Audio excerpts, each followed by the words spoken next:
What's up YouTube? Welcome back to another video. On the bench today we've got my Flyhal FC610. This is a 1/12 scale car and it's quite unusual in the sense that this one comes with a centre differential, which is quite uncommon for some of the smaller RCs. Now for today's video I'm going to be doing some maintenance and repairs on this car, giving it a bit of TLC. It's currently in pieces, and the reason that it's all taken apart is that I did have a failure. The main reason that it failed was the front differential.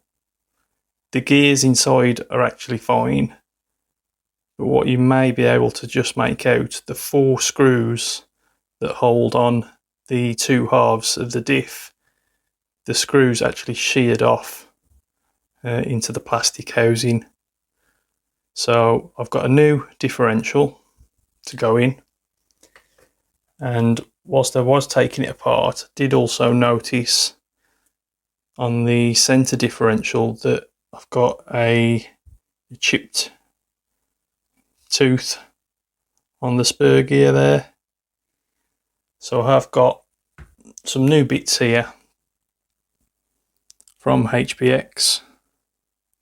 I say HBX, for those of you that don't know, the Flyhal FC610 is basically a Haiboxing 2995. Shares the same platform and chassis. So it's like a 2995 or a 2996, or the latest one, which I think is this model, which is the 2997A. And as you can see, I have picked up the 2997A body shell. So for repairs, I've got a new front bumper, which is going to replace the split one. I've got a new front differential, new centre differential and drive shaft, and I've also got some new body posts. So yeah, I'm going to get these parts fitted and then we'll take it back out.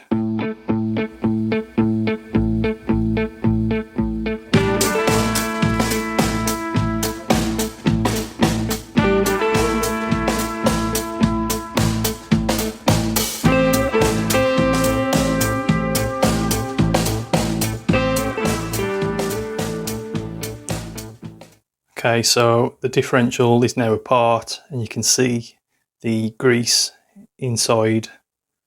What I'm going to do is wipe out the grease and then I'm going to add the silicone oil. So I'm going to put in 500,000 CST in the front, so that's still very thick, but like I said, they're not sealed diffs, so this oil may end up leaking out and you end up with an open diff again. Okay, here's our front differential with the 500,000 CST oil, and this one is the centre differential, and I've put 1 million CST in the centre. Okay, so diff's all ready to go back in. We'll start with the front differential.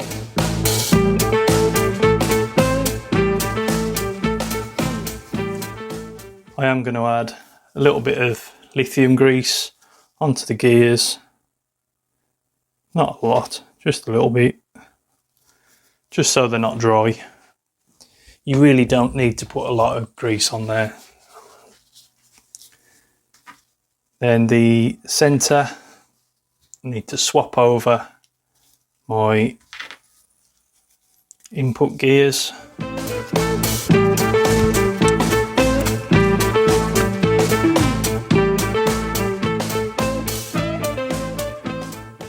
Okay, so I've got the centre drive shaft reinstalled along with the front differential.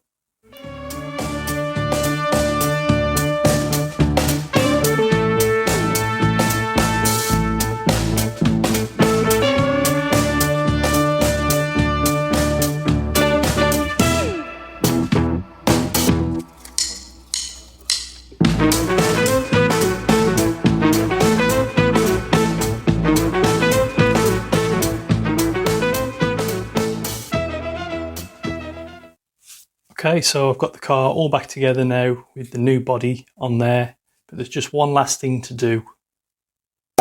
That's better. I've fitted some wheels and tyres from the Hobbyking Hyper TT. These are really nice. I have ran these on this car before, and as you'll also see, I've fitted a wing onto the back of the body. This wing is from a WL Toys, the 124019. And for the stickers, all I did was fit the headlight and grille sticker. I've not fitted any of the other ones. Not really a fan of the stickers, but that looks pretty cool. Pretty happy with how that's come out. Just in case you missed the previous videos on this car, I'll talk about the electronics. It's got a MJX 100 amp ESC, which is from the MJX 10208. That runs 2 to 4S. And then for the motor, it's got a 3650 size brushless motor, and it's 2200 kV. Still got the standard servo. Got my receiver tucked down here, my radio link. The shocks on the car, I'm running ZD Racing shocks. These are from the, I think it's the DBX10. So they're a little bit longer than the stock shocks that these come with. And the suspension's set up pretty nicely, as you can see.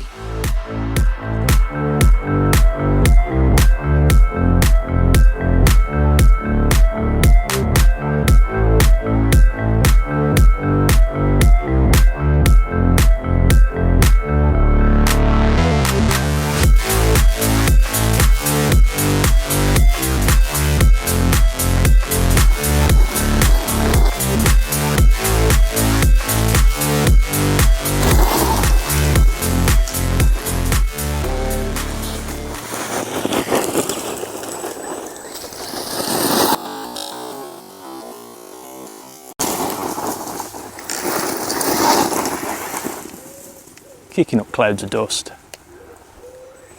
It is good fun. Whoa.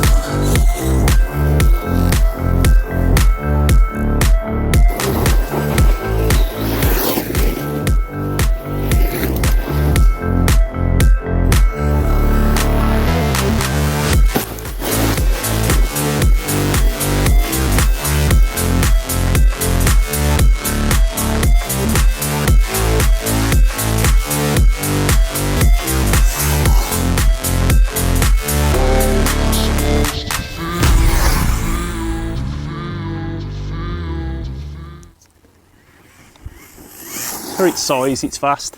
I think it does about 40 mile an hour on 4S.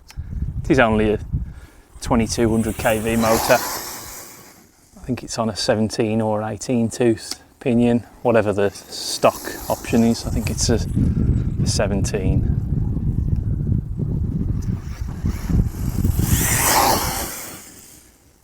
You can see those front tyres ballooning. So here's my revised DIY ramp. If you watch my NT8 and Max video, you'll have seen that the ramp ended up getting obliterated. Not really that surprising. It wasn't that well made. So I've made some changes. What had happened when it broke was the sort of framework across the top. The top bar ended up splitting and bending, and the legs were a bit flimsy. It did have a folding function before. I was using some hinges, but instead this time I've done away with the hinge mechanism. I've got a stronger, larger crossbar with matching legs. So this is a fixed leg. This is not a folding setup anymore. But what I have done is add adjustable feet. These are adjustable legs from a camping chair, and as you can see, I've added adjustable legs, and I've got these sort of colour coded height levels just for a visual, so I know where I'm running it at.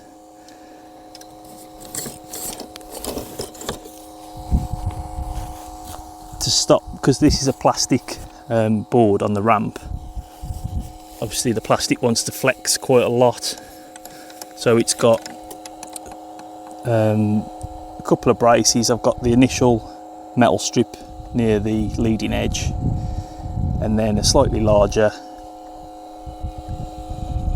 piece, and this sort of controls the bend on the ramp. And then finally, to stop the top half of the ramp bending, I've got a sheet of chipboard, and that basically keeps the top section flat. So you have a nice curve, and then this section is basically a flat profile, as you can see. Because the ramp does want to bend, I've added these adjustable turnbuckles, because what was happening was the legs would want to push out this way under flex, and this just helps keep those in the correct position, keeping the ramp as stable as possible. That's enough waffling. Let's test it out. Obviously this is a brand new body on this car, so I'm not looking to damage this body. I am going to give the ramp a proper test, but not with this car. We'll do a couple of little jumps on the lowest setting that it's on there now, see how it does.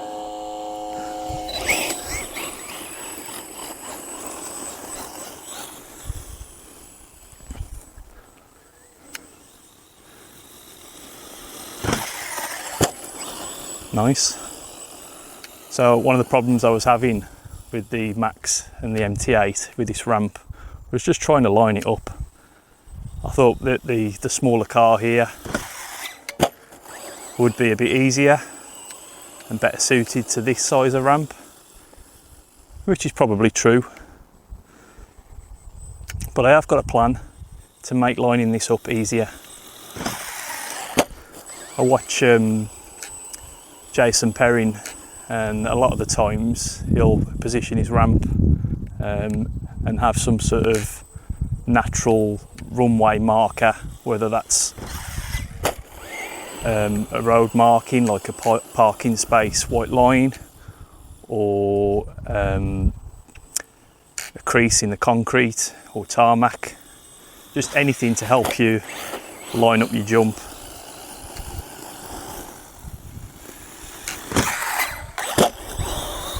Lovely.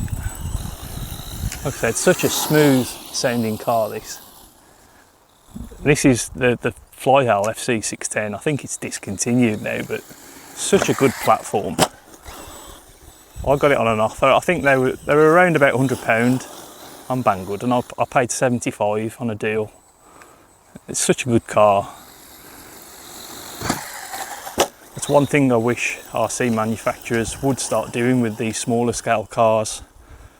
The 1/16, okay, yeah, you could get away with solid drive without a slipper clutch or centre diff, but 1/14 and 1/12 scales, especially with the power systems that they're putting in these things, you know, and people want to upgrade a lot of the time and make stuff faster. You need, you know, a transmission that can handle the power, and without a centre diff, these solid drive cars, they'll strip the gears out.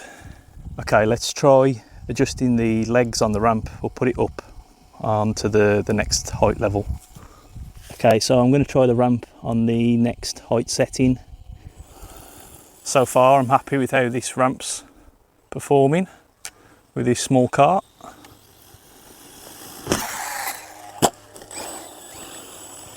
Yeah, so that steeper angle on the ramp is noticeable. Just getting the nose of the car up a little bit more. Yeah.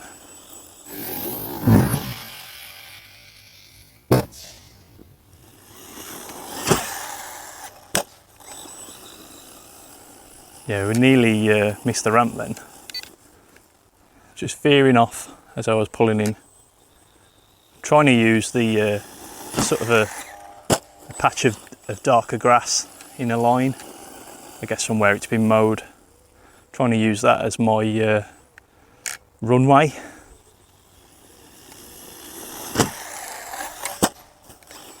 Beautiful.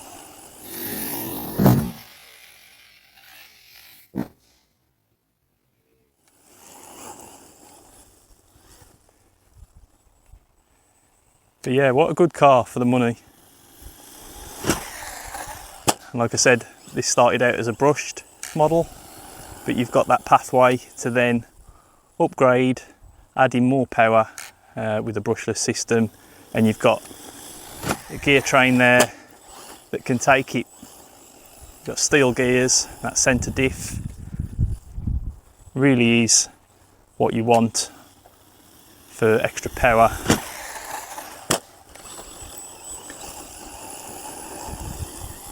Like I said before, a lot of these small cars, once you start adding power to them or jumping them without some sort of slip in the drive line, whether that's a slipper clutch or a centre diff, those cars with solid drive, they will eventually strip out the gears.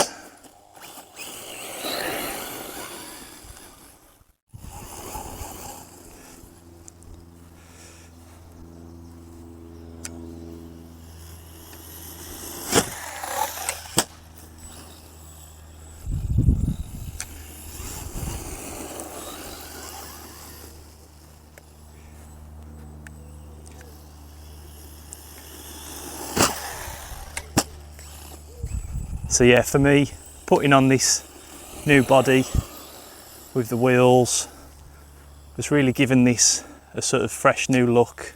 I feel like I've got a new RC car driving this right now, but it's not a new car, it's one of my old cars. But that's what can happen just by changing a body or a set of wheels. It just sort of re-sparks that sort of interest and enjoyment. And I've got to say, what a good looking body they did with the 2997A.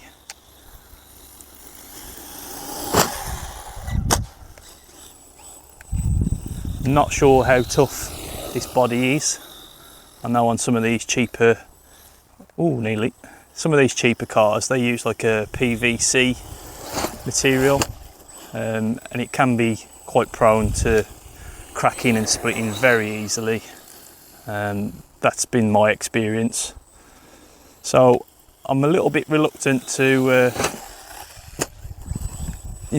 jump this one and try and do any flips or anything like that. I'm just trying to enjoy it for what it is. Just having some fun. Keep it nice.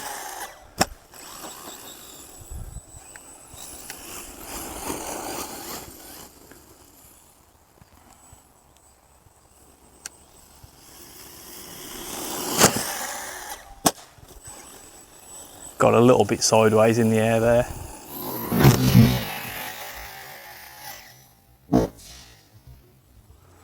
Alright, we'll try and get a bit of a longer jump.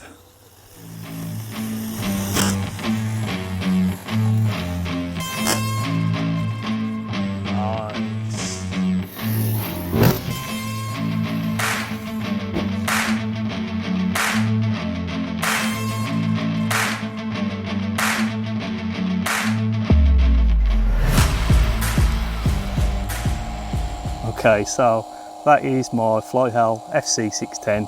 Thanks for watching, and I'll see you next time.